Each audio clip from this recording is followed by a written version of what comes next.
desespero no coração dos discípulos.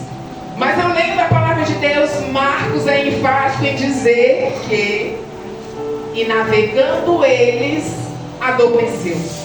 Navegando eles quem? Os discípulos. E quem adormeceu? Jesus. Jesus é educado.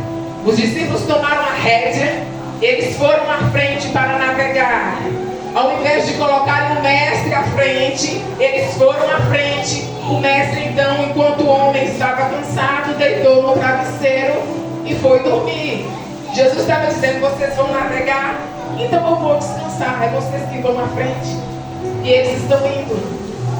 Em determinado momento eles começam a se assustar com aquela tempestade que veio bravia contra a vida deles. O Senhor Jesus está ali, reclinado, descansando.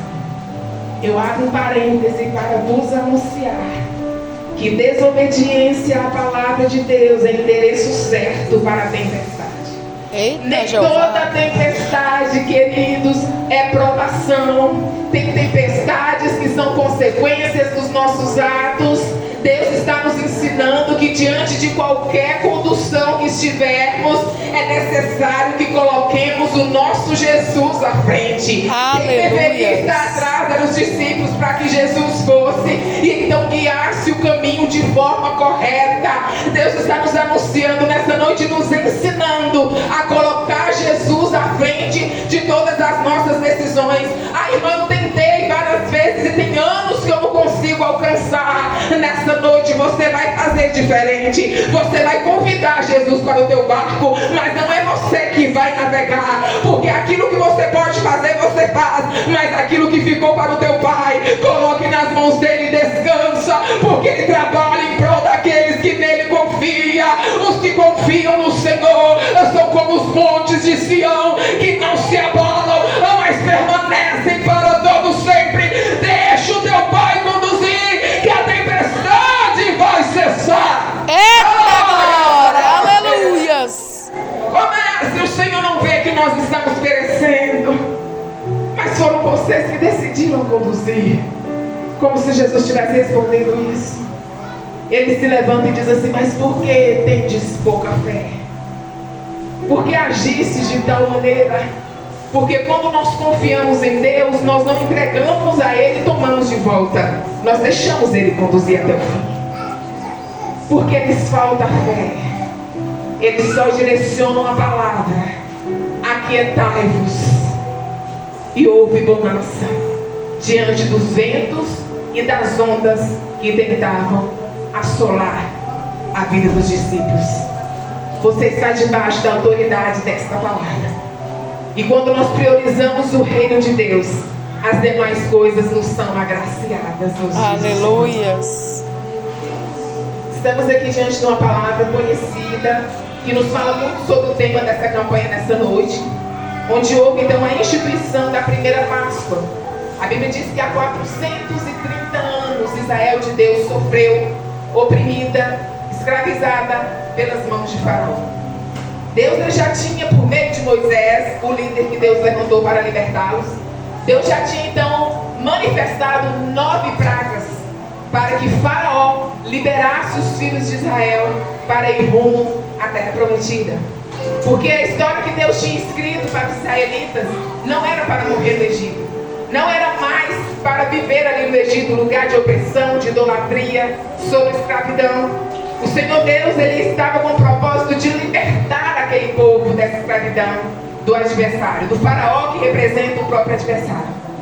O contexto que nós lemos já nos fala da 10ª praga, porque Faraó não liberava o povo, o coração endurecido. E Deus agora está dizendo, eu vou enviar a 10ª.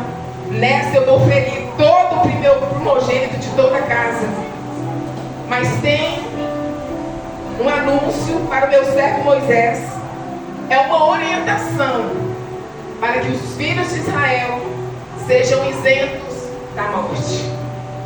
Deus então traz ao coração de Moisés, olha, filho, reunia então a congregação e fale com os meus filhos para que eles separem um animal puro, macho, imaculado, pode ser um cabrito ou um cordeiro, e sacrifique a mim. e pegue o sangue e coloque sobre as ombreiras das portas. Amém, Jesus. E quando o anjo da morte vier, quando ele se deparar com a marca do sangue, ele vai bater em retirada. Amém, Jesus. Entendemos que a questão aqui não é só ungir as ombreiras com sangue, porque houve pessoas, houve igrejas que ungiram casas, ungiram igrejas com sangue da campanha, com óleo sagrado, mas não guardaram o cordeiro dentro de casa. Ele pediu para a pastora vir, ele pediu para o ciclo de oração vir, unge aí, resolve o problema, mas trouxe prostituição, trouxe engano, mentira para dentro da casa. Deus está nos ensinando que mais que ungir com os umbrais é trazer o cordeiro para o dentro do nosso lar. Aleluia! Cordeiro dentro do lar não é confundido. Oh, glória! Quem tem cordeiro dentro do lar não se perde. Quem tem cordeiro dentro do lar edifica a tua família, a luz da tua palavra. Quem tem cordeiro dentro da casa, a morte não pode tocar, porque o teu Pai venceu a morte. Ele disse: está consumado. Onde está a morte? O teu aguilhão. Eu venci na cruz. Nada subsiste ao sangue de Cristo. Quando ele então expirou naquela cruz, a Bíblia diz que houve um grande terremoto.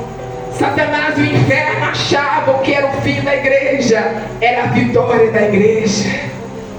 Nesse terremoto, corpos de mortos ressuscitaram na presença do Senhor. O nosso Deus é dono da vida. Foi ele que entrou na cidade de